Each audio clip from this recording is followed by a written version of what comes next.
6. Ahora bien, ¿deberíamos seguir pecando para que el soberano Jehová nos muestre más y más su gracia maravillosa? Por supuesto que no, dice Pablo. Nosotros hemos muerto al pecado. Entonces, ¿cómo es posible que sigamos viviendo en pecado?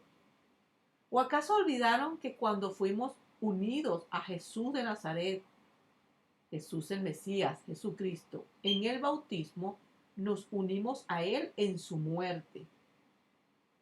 Pues hemos muerto y fuimos sepultados con Jesús de Nazaret mediante el bautismo.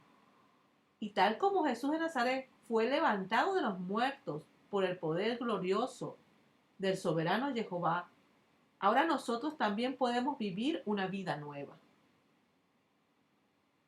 Dado que fuimos unidos a Él en su muerte, también seremos resucitados como Él. Sabemos que nuestro antiguo ser pecaminoso fue crucificado con Jesús de Nazaret, para que el pecado perdiera su poder en nuestra vida. Ya no somos esclavos del pecado, pues cuando morimos con Jesús de Nazaret, fuimos liberados del poder del pecado. Y dado que morimos con Jesús de Nazaret, sabemos que también viviremos con Él. Estamos seguros de eso, porque Jesús de Nazaret fue levantado de los muertos y nunca más volverá a morir. La muerte ya no tiene ningún poder sobre Él. Cuando Él murió, murió una sola vez a fin de quebrar el poder del pecado.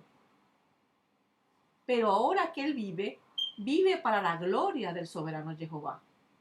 Así también ustedes deberían considerarse muertos al poder del pecado y vivos para el soberano Jehová, por medio de Jesús de Nazaret, Jesús el Mesías, Jesucristo. No permitan que el pecado controle la manera en que viven. No caigan ante los deseos pecaminosos. No dejen que ninguna parte de su cuerpo se convierta en un instrumento del mal para servir al pecado. En cambio, entréguense completamente al soberano Jehová, porque antes estaban muertos, pero ahora tienen una vida nueva. Así que usen todo su cuerpo como un instrumento para hacer lo que es correcto para la gloria del soberano Jehová. El pecado ya no es más su amo, porque ustedes ya no viven bajo las exigencias de la ley. En cambio, viven en la libertad de la gracia del soberano Jehová. Ahora bien, ¿eso significa que podemos seguir pecando porque la gracia del soberano Jehová nos ha liberado de la ley? Claro que no. ¿No se dan cuenta de que uno se convierte en esclavo de todo lo que decide obedecer? Uno puede ser esclavo del pecado, lo cual lleva a la muerte. O puede decidir obedecer al soberano Jehová, lo cual lleva a una vida recta. Antes ustedes eran esclavos del pecado, pero ahora, gracias al soberano Jehová, ahora obedecen de todo corazón la enseñanza que les hemos dado. Ahora son libres de la esclavitud del pecado y se han hecho esclavos de la vida recta. Uso la ilustración de la esclavitud para ayudarlos a entender todo esto, porque la naturaleza humana de ustedes es débil. En el pasado se dejaron esclavizar por la impureza y el desenfreno, lo cual los hundió aún más en el pecado. Ahora deben entregarse como esclavos a la vida recta para llegar a ser santos. Cuando eran esclavos del pecado, estaban libres de la obligación de hacer lo correcto. ¿Y cuál fue la consecuencia?